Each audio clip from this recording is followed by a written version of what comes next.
I got on these buses for 7 years and a month to go to a day treatment program that I was encouraged to go to, actually prodded to go to. Every weekday in New York City, hundreds of adult home residents go to day treatment programs paid for by Medicaid. Many residents complain about not having a choice in how they spend their days. Residents go to this program which the home wants them to go to, which involves a long bus ride all the way out to the end of Queens from Coney Island in Brooklyn. They're not given a choice in treatment. As an organizer, when I go into homes, talk with residents, what I hear often is that residents don't have any information in regards to what the program's going to provide, and they're not asked what their goals are in regards to what they want to get out of a day program. Residents find that many programs are primarily geared to socializing and don't provide enough support for residents who want to continue to grow and be challenged.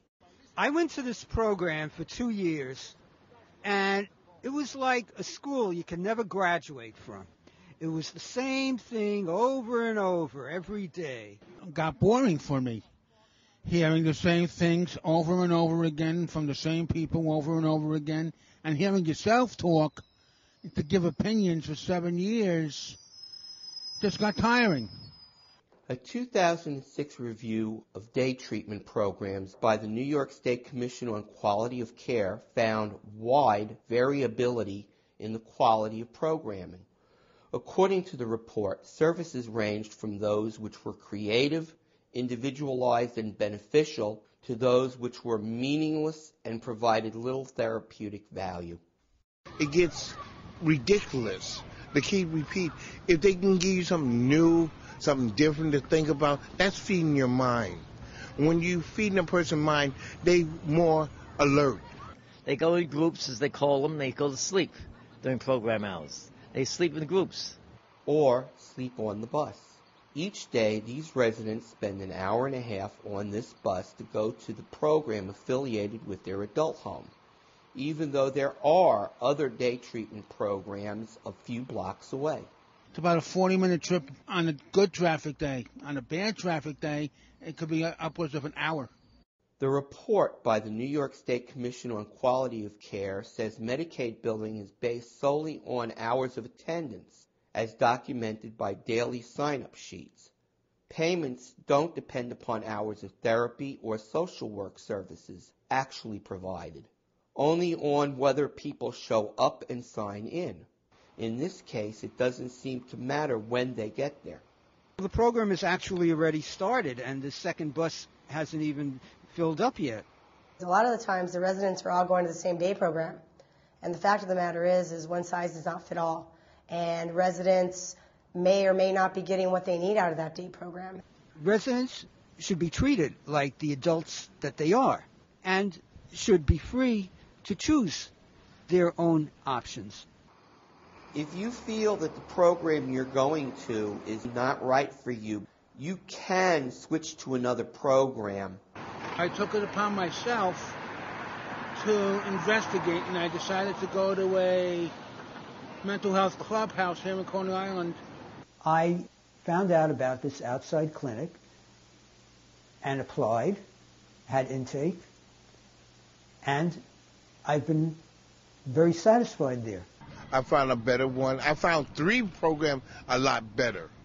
And I had pure help getting out of it. They lose my paperwork, but I made a copy of all my paperwork. And that's the only way I got out of it. We talked to a lawyer about this from MFY Legal to let you know what your rights are. Can an adult home require you to go to a certain day program? No, it's up to you where you go. A lot of people have a day program that they were, for example, going to before they moved to an adult home that you might want to continue to go to, or that you've heard about from other people that is particularly helpful.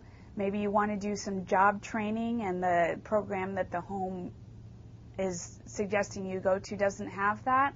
Absolutely, you should say, no, I don't want to go to that one. I have a different one that I want to go to. Or it's just not useful for me to go to a day program, and I've worked it out with my psychiatrist, and we've come to the decision that I'm not going to go, or I'm not going to go every day. These are your decisions that you should be making with your healthcare providers. And again, you have the right to see a different psychiatrist if the home psychiatrist is telling you you have to go to such and such day treatment program, or that you have to go to day treatment program at all. You should get a second opinion. But in the end, it's your decision. It's your life. Can an adult home actually say, well, if you're not going to a day program, we're not going to give you your P&A money? No. The home is not allowed to use your personal needs allowance account as a reward or punishment for anything. That's your money, and the home is not allowed to withhold it from you for any reason. The point is, a resident has a choice in treatment, meaning if they want to go to a different day program, they want to go to a different doctor, it's their choice. Feel free to call CIAD anytime. We'll be more than happy to help you, to advocate on your behalf. One of the projects at MFY is my project, the Adult Home Advocacy Project, and we provide free legal services to adult home residents all over New York City in all 5 boroughs.